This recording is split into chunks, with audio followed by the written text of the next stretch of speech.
বাংলাদেশের ভৌগোলিক অবস্থান। বাংলাদেশের দক্ষিণ এশিয়ায় অবস্থিত এবং এর ভৌগোলিক অবস্থান 20.34 ডিগ্রি থেকে 26.38 ডিগ্রি উত্তর অক্ষাংশে এবং 88.1 ডিগ্রি থেকে 92.41 ডিগ্রি পূর্ব দ্রাঘিমাংশের মধ্যে। উত্তরে এবং পশ্চিমে ভারতে, পূর্ব ভারত এবং মিয়ানমারে এবং দক্ষিণে বঙ্গোপসাগর দ্বারা বেষ্টিত এই দেশটি সমুদ্রপৃষ্ঠ থেকে সামান্য উঁচু এবং নদীবহুল। কেন বাংলাদেশ একটি দুর্যোগ প্রবণ দেশ? বাংলাদেশে প্রাকৃতিক এবং ভৌগোলিক বৈশিষ্ট্য এবং দুর্যোগ প্রবণতাকে বাড়িয়ে তোলে মূল কারণগুলো হলো নিম্নভূমি। বাংলাদেশের অধিকাংশ এলাকা সমুদ্রপৃষ্ঠ থেকে খুব কাছাকাছি, যা বন্যা এবং জলোচ্ছ্বাসের জন্য অতিরিক্ত ঝুঁকিপূর্ণ করে তোলে। নদীমাতৃক দেশ। বাংলাদেশে প্রায় 700টির বেশি নদী রয়েছে, যার মধ্যে পদ্মা, যমুনা, মেঘনা, ব্রহ্মপুত্র ইত্যাদি বড় নদীগুলো বর্ষাকালে প্লাবিত হয়। এতে নদী ভাঙ্গন ও বন্যার ঝুঁকি বেড়ে যায়। উষ্ণমণ্ডলীয় জলবায়ু। এই অঞ্চলে ঘূর্ণিঝড়, সাইক্লোন এবং তীব্র বৃষ্টিপাতের প্রবণতা রয়েছে। সাইক্লোন এবং জলোচ্ছ্বাসের কারণে উপকূলীয় এলাকাগুলো বিশেষভাবে দুর্যোগপ্রবণ হয়। জলবায়ু পরিবর্তন। জলবায়ু পরিবর্তনের প্রভাব বাংলাদেশে তীব্রভাবে পড়েছে, যা বৃষ্টিপাতের পরিমাণ এবং সময়ের পরিবর্তনে বন্যা, খরা ও নদী ভাঙ্গনকে ত্বরান্বিত করছে। বাংলাদেশের নদী ভাঙ্গনে কবলিত জেলা। বাংলাদেশের নদী ভাঙ্গনে প্রবণ জেলার সংখ্যা প্রায় 35 থেকে 40টি, যা দেশের বিভিন্ন অঞ্চলে বিস্তৃত। নদী ভাঙ্গনের প্রধানত বড় নদীর তীরবর্তী জেলাগুলো ক্ষতিগ্রস্ত হয়। নদী ভাঙ্গনে বিশেষ করে পদ্মা, মেঘনা, যমুনা এবং তিস্তার ব্রহ্মপুত্রের পার্শ্ববর্তী জেলাগুলোতে বেশি দেখা যায়। নদী ভাঙ্গনের ঝুঁকিপূর্ণ প্রধান জেলাগুলো নিম্নরূপ: পাবনা, রাজবাড়ী, মানিকগঞ্জ, মাদারীপুর, চাঁপাইনবাবগঞ্জ, কুড়িগ্রাম সহ আরো নদীর তীরবর্তী জেলা, যা বর্ষাকালে নানান রকম প্রাকৃতিক দুর্যোগের কবলে পড়ে। এসব জেলায় বর্ষাকালে নদীর পানি বৃদ্ধি হওয়ার প্রতি বছরই বড় আকারের নদী ভাঙ্গন ঘটে, যার ফলে স্থানীয় জনগণ এবং তাদের সম্পত্তির উপর মারাত্মক প্রভাব পড়ে। 2009 থেকে 2024 সাল পর্যন্ত বাংলাদেশের ঝড় ও জলোচ্ছ্বাসের বন্যা আক্রান্ত জেলা। বাংলাদেশের দুর্যোগপ্রবণ ভূগোল ও আবহাওয়ার কারণে 2010 সাল থেকে 2024 সাল পর্যন্ত অনেক জেলায় ঝড় ও জলোচ্ছ্বাস এবং বন্যার মতো প্রাকৃতিক দুর্যোগে বারবার আক্রান্ত হয়েছে। মূলত উপকূলীয় অঞ্চল এবং নদী তীরবর্তী এলাকা এইসব প্রাকৃতিক দুর্যোগের সবচেয়ে বেশি ঝুঁকিপূর্ণ। নিচে গুরুত্বপূর্ণ দুর্যোগ ও আক্রান্ত জেলার তালিকা দেওয়া হলো। বিভিন্ন জরিপে দেখা যায় যে 2009 সালে আয়লা ঘূর্ণিঝড় আক্রান্ত হয় খুলনা, সাতক্ষীরা, বাগেরহাট। এই ঘূর্ণিঝড়ে খুলনা ও সাতক্ষীরা অঞ্চলে প্রচুর ক্ষতি হয় এবং জলোচ্ছ্বাস অনেক এলাকা প্লাবিত হয়।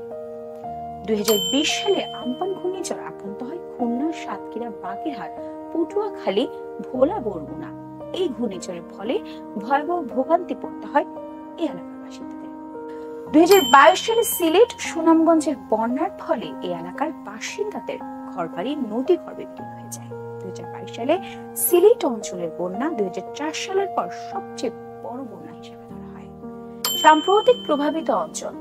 জলবায়ু পরিবর্তনের কারণে সাম্প্রতিক বছরগুলো বাংলাদেশের ঝড়, জলোচ্ছ্বাস এবং নদী ভাঙ্গনে বেড়ে চলেছে, যা উপকূলীয় অঞ্চলগুলোর জন্য বিশেষ উদ্বেগের কারণ। ঝড় ও জলোচ্ছ্বাস ও বন্যায় বারবার আক্রান্ত জেলা। উপকূলীয় জেলা: বরগুনা, পটুয়াখালী, ভোলা, নোয়াখালী, চট্টগ্রাম, কক্সবাজার, খুলনা, সাতক্ষীরা এবং নদী তীরবর্তী জেলায় জামালপুর, কুড়িগ্রাম, বগুড়া, সিরাজগঞ্জ, রাজবাড়ী, ফরিদপুর, শরীয়তপুর।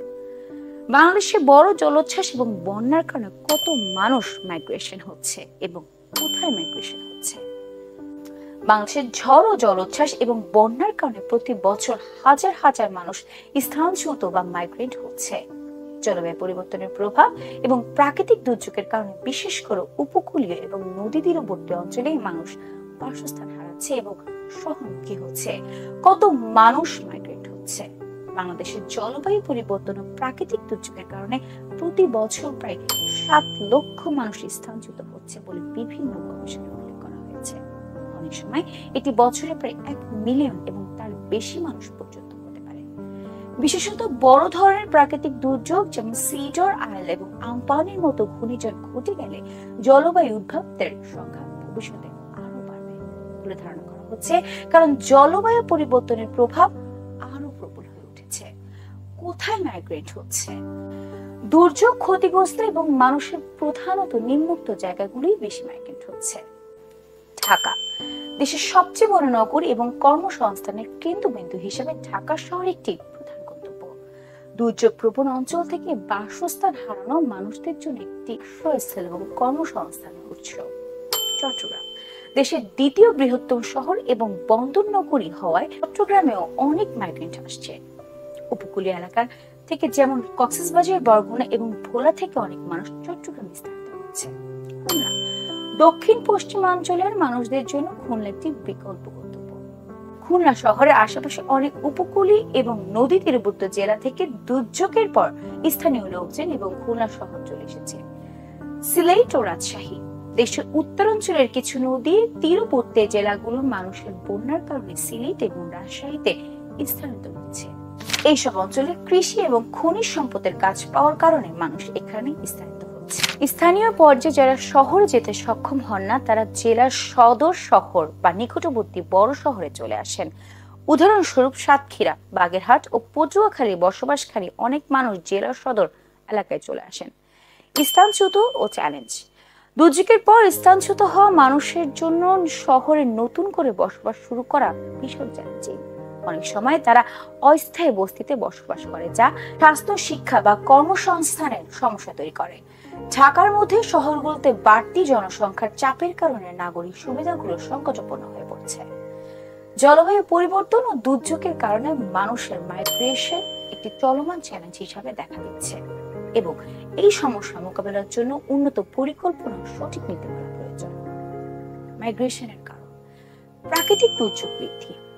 জলবায়ু পরিবর্তনের প্রভাবে বাংলাদেশের বৃদ্ধি পেয়েছে নানান রকম প্রাকৃতিক দুর্যোগ। ঘূর্ণিঝড়, জলোচ্ছ্বাস, বন্যা, নদী ভাঙ্গন এবং ভূমিধসের যাত্রা বৃদ্ধি উল্লেখযোগ্য। আগে 15 কিংবা 20 বছর পর পর বড় ধরনের কোনো প্রাকৃতিক দুর্যোগ হলেও বর্তমানে 2 থেকে 3 বছর পরপরই বড় ধরনের দুর্যোগ দেখা দিচ্ছে। এমনকি ব্রিটিশ গবেষণা সংস্থা ম্যাপলক্রাফটের তালিকায় প্রাকৃতিক দুর্যোগের কারণে ঝুঁকিপূর্ণ 15টি দেশের মধ্যে বাংলাদেশের অবস্থান সবার আগে। আন্তর্জাতিক গবেষণা সংস্থায় জার্মান ওয়াচের প্রতিবেদনে 2010 অনুযায়ী 1990 থেকে 2009 খ্রিস্টাব্দে পর্যন্ত বাংলাদেশে বড় ধরনের প্রায় 254টি দুর্যোগের আঘাত এনেছে। এর ফলে বাস্তুচ্যুত হয়েছে লাখ লাখ মানুষ, যারা পরবর্তীতে জীবিকা নির্বাহের জন্য এবং বাসস্থান প্রতিষ্ঠানের জন্য বিভিন্ন জেলায় বস্তি স্থাপন করে বসবাস করছে। নদী ভাঙ্গন। বাংলাদেশে সাধারণত বর্ষাকালে উজানে প্রচুর বৃষ্টিপাতের দরুন নদীর পানি বেড়ে যায় এবং তা প্রচন্ড গতিতে সমুদ্রের দিকে ধাবিত হয়। এ সময় উপকূলীয় অঞ্চলের নদী সংলগ্নের স্থলভাগের পানি তীব্রতারে সৃষ্টি হয় নদী ভাঙ্গনের। বাংলাদেশে এটা স্বাভাবিক চিত্র হলেও সাম্প্রতিক গবেষণায় তা স্বাভাবিক বলে পরিণতি হচ্ছে না। পানি উন্নয়ন বোর্ডের দেওয়া তথ্য মতে পদ্মা, ব্রহ্মপুত্র, মেঘনা অববাহিকার প্রায় 1200 কিলোমিটার জুড়ে ভাঙন অব্যাহত হয়েছে। আরো প্রায় 500 কিলোমিটার এলাকায় নতুন করে ভাঙন দেখা দিতে পারে। এতে কৃষি জমির এক বিরাট অংশ নদীগর্ভ তলিয়ে যাবে। অথচ এর বিপরীত যে জল জেগে উঠেছে তা অপ্রতুল। ঘূর্ণিঝড় বা টর্নেডো। স্থলভাগে ঘূর্ণিবায়ু বা ঘূর্ণিঝড় বা টর্নেডোর আঘাত এখন প্রায় নৈমিত্তিক হয়ে দাঁড়িয়েছে। আকস্মাৎ ঘূর্ণিঝড় আঘাত হানে দেশের বিভিন্ন জায়গায়। বিশ্বব্যাংক প্রকাশিত তালিকা জারে প্রায় ঝুঁকিপূর্ণ 12টি দেশের তালিকায় বাংলাদেশের অবস্থান তৃতীয়। 2010 খ্রিস্টপূর্বের 28শে মার্চ কুড়িগ্রামের রৌমারী উপজেলার সোনাপুর চরে একটি শক্তিশালী টর্নেডো 40টি ঘর উড়িয়ে দিয়ে ব্রহ্মপুত্রে ফেলে। অসংখ্য মানুষের বাস্তুচ্যুত হয়, তার অন্যত্র বসবাসের জন্য বস্তি স্থাপন করে। জাতিসংঘ উন্নয়ন কর্মসূচি ইউএনডিপি দুর্যোগ ঝুঁকি হ্রাসকরণ সংক্রান্ত একটি প্রতিবেদন অন্যান্য ঝুঁকির সঙ্গে ঘূর্ণিঝড় সংক্রান্ত ঝুঁকির ক্ষেত্রে দক্ষিণ এশিয়ার দেশগুলোর মধ্যে বাংলাদেশকে শীর্ষে দেখানো হয়েছে। গবেষণা প্রতিবেদন অনুযায়ী ঘূর্ণিঝড়ে বাংলাদেশে প্রতি বছর লাখে প্রায় 33 জন মারা যাচ্ছে। মরুকরণ বা খরা। মরুকরণ ফলে দিন দিনে বৃষ্টিপাত কমে যাচ্ছে, সময় মতো হচ্ছে না বন্যা। 2008 খ্রিস্টাব্দে বাংলাদেশের গড় বৃষ্টিপাত ছিল 2300 মিলিমিটার। বরেন্দ্র এলাকায় গড় বৃষ্টিপাত হয়েছিল 1150 মিলিমিটার। এরকম স্বল্প বৃষ্টিপাত দিন দিনই বেড়ে চলছে। এর ফলে ভূগর্ভস্থ পানির স্তরে নেমে গিয়ে খরার আক্রান্ত হয়ে বিপুল সংখ্যক মানুষ, এর মধ্যে বাংলাদেশের উত্তরাঞ্চলের লোককেই বেশি। কারণ মতে জলবায়ু পরিবর্তন জনিত কারণে 2050 খ্রিস্টাব্দের নাগাদ খরায় উদ্ধ্বস্ত হয়ে প্রায় 80 লক্ষ মানুষ ইতিমধ্যে এই বছরে খরার ফলে ফসলি জমি ক্ষতিগ্রস্ত হয়, যার ফলে অনেক মানুষ কৃষিকাজ বন্ধ করে গ্রাম থেকে শহরে স্থানান্তর হচ্ছে। জলবায়ু উদ্বাস্তু বৃদ্ধি ও মানবাধিকার লঙ্ঘন।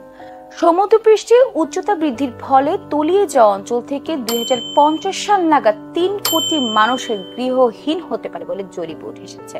ইতিমধ্যে ঘূর্ণিঝড় আয়লা ক্ষতিগ্রস্ত হয়ে বিপুল সংখ্যক প্রায় 2/3 মানুষ ছেড়েছে খুলনার কয়রা এলাকা, পাড়ি জমিয়েছে ঢাকা, রাঙ্গামাটি কিংবা খুলনা সদরে। ভোলাতে রাজপুর ইউনিয়নের তথ্য মতে 2009 খ্রিস্টাব্দে 650টি পরিবার ঘর জমি হারিয়ে নিঃস্ব হয়ে 2008 খ্রিস্টাব্দে সাতক্ষীরা জেলায় প্রায় 42,000 মানুষ এলাকা ছাড়তে বাধ্য হয়েছে। হঠাৎ বন্যায় লোকালয়ে লোনা পানি ঢোকার কারণে জীবিকার উৎস ধ্বংস। জলবায়ু পরিবর্তনের প্রভাবে প্রাকৃতিক পরিবেশ নির্ভর উপজীবীরা তাদের জীবিকা হারিয়ে কর্মহীন হয়ে পড়ে। এতে দেশে বেকার সমস্যা প্রকট আকার ধারণ করে। যেমন মাছের উৎপাদন কমে যায়, স্বাদু পানির মৎস্যজীব, সমুদ্রগামী জেলে, উপকূলীয় জেলে ও তাদের পরিবারগুলো জীবিকা উৎস হারায়। এরকম ঝুঁকির মধ্যে রয়েছেন কক্সবাজারে 1 লাখ জেলে। ইতিমধ্যে 2010 সালে চাঁদপুরে মতলব উত্তর এবং মতলব দক্ষিণে উপজেলায় ভরা বর্ষায় ও মেঘনা নদীতে ইলিশ মাছের দেখা না পাওয়ায় মেঘনা উপকূলীয় 60 নল জেলেপাড়া, ষাটকি, মোহনপুর, আমিরাবাদ এবং কানন্দি অঞ্চলের জেলায় হতাশায় ভুগছেন, মৎস্যহীন হয়ে পড়েছেন মৎস্য আড়তগুলি।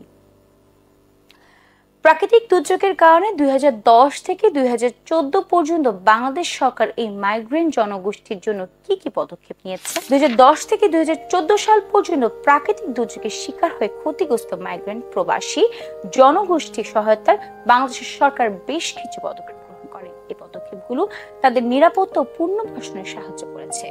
উল্লেখযোগ্য পদক্ষেপগুলো হলো অর্থনৈতিক সহায়তা, ত্রাণ বিতরণ, অস্থায়ী আশ্রয়, পুনর্নির্বাসন, ক্ষতিগ্রস্ত এলাকার উন্নয়ন কর্মসূচি, সচেতনামূলক প্রচারণ, সামাজিক মানসিক সহায়তা কর্মসূচি, স্বল্প সুদের ঋণ সুবিধা। 2014 সাল থেকে 7 বছরে দেশের 58 জেলায় জলবায়ু সংক্রান্ত বিভিন্ন দুর্যোগ অন্তত 1053 জনের প্রাণহানি ও 94 লাখ মানুষের বাস্তুচ্যুত হয়েছে। সমীক্ষা প্রতিবেদনে বলা হয়েছে এই 7 বছরে 15টি বড় দুর্যোগে 4 কোটি 20 লাখ মানুষ ক্ষতিগ্রস্ত হয়েছে এবং একই সময় বাংলাদেশে 104 মিলিয়ন ডলার সহায়তা পেয়েছে। গণমাধ্যমের তথ্যসূত্র। বাংলাদেশের জলবায়ু পরিবর্তনের প্রভাব বিষয়টি উঠে এসেছে প্রায় প্রতিটি গণমাধ্যমে, খবর হয়ে উঠে এসেছে দেশি বিদেশের বিভিন্ন সংবাদ ভিত্তিক চ্যানেলগুলোতে। বিবিসিতে সিমন রিভের উপস্থাপনায় 6 পর্বের তথ্যচিত্র ভিত্তিক টিভি সিরিজের টপিক অফ ক্যান্সারের 60 মিনিট ব্যাপী 5 পর্বের বাংলাদেশের প্রথম নদীলগ্ন ও পশ্চিমাঞ্চল জলবায়ুর পরিবর্তনের প্রভাবে নদী ভাঙনের তীব্রতা তুলে ধরা হয়েছে। তাছাড়া লিওনার্দো ডিক্যাপ্রিও, লাইলা কনসার পিটারসনের, চাক ক্যাসিভালের এবং ব্রায়ান গার্ভার তৈরি করা 2007 খ্রিস্টাব্দের পরিবেশ ভিত্তিক তথ্যচিত্র documentary film the 11th hour দেখানো হয় সমুদ্র পৃষ্ঠের উচ্চতা বৃদ্ধিজনিত কারণে যুক্তরাষ্ট্রের ফ্লোরিডায় প্রায় 30 লক্ষ, চীনে প্রায় 1440 লক্ষ, নেদারল্যান্ডে প্রায় 120 লক্ষ এবং বাংলাদেশে প্রায় 630 লক্ষ মানুষের উদ্বাস্তু হবার সম্ভাবনা রয়েছে।